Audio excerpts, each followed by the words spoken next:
بالکل یعنی سلسلے کو ختم کر دینا یا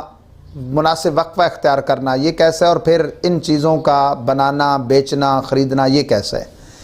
یاد رکھیں کہ شریعت مطہرہ میں سرے سے اولاد کو پیدا نہ کرنے کے اسباب کے طور پر، جیسے آپریشن کر کے وہ رگ ہی کاٹ دیتے ہیں جس کا بچہ دانی رحم سے تعلق ہوتا ہے، یہ تو سخت ممنوع ہے، گناہ ہے۔ البتہ ایک بچے کی ولادت کے بعد جلد تر دوسرے بچے کی ولادت میں اگر زچہ یا بچہ یا دونوں کی صحت پہ شدید ترین اثر پڑتا ہے، اور یہ بات ماہر حاذق طبیب جو اس فن کا ماہر ہو اور مستور الحال ہو، یعنی فاسق مولن نہ ہو، فاسق فاجر نہ ہو، یا عورت کو خود اپنے تجربے سے اندازہ ہے، تو وقفہ کیا جا سکتا ہے۔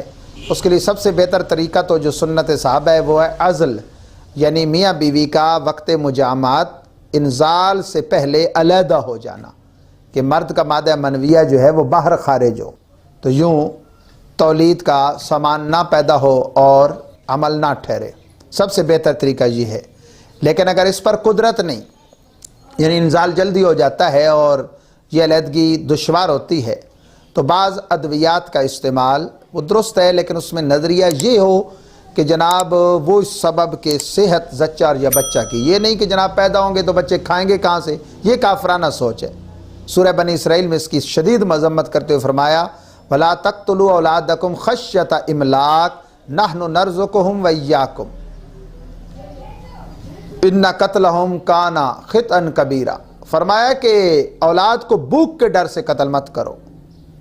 ہم تمہیں اور انہیں رزق دیتے ہیں، ان کا قتل بڑی خطا ہے، تو یہ ہرگز نہ چاہیے معاذ اللہ۔ اب رہا کہ وہ اسباب جو ازل کے علاوہ جو سنت صحابہ ہے جو آج کل رائج ہیں، تو ان کا میڈیکلی نقصان ضرور ہے، کیونکہ خلاف فطرت یہ طریقہ ہے، تو ان کا بنانا فی نفسی جائز ہے اور ان کا استعمال بھی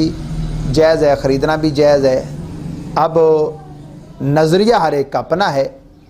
کہ وہ صرف حصول لذت کے لیے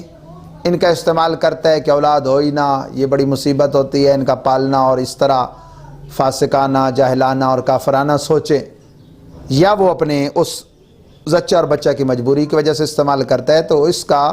جرم بنانے والے پر نہیں ہوگا، اس کا بنانا، اس کا بیچنا اور اس کی اجرت لینا جائز ہے۔ عیاشی کے سامان کے طور پہ وہ اس کو بناتے ہیں اور ان کے دل میں یہ نیت ہے، تو اس نیت کے کھوٹ پر جو ہے وہ ان پر وبال پڑے گا۔ لیکن اگر ان کی یہ نیت نہیں، وہ مطلق بناتے ہیں، تو ان کا بنانا، ان کا بیچنا جائز ہے۔ لوگوں کا اس نظریے سے جو جائز نظریہ ہے خریدنا بھی جائز ہے، اور ناجائز نظریے سے خریدنا ناجائز ہے۔ اس کی مثال آلات حرب ہیں کہ مسلم کلمے کی سربلندی کے لیے خریدتا ہے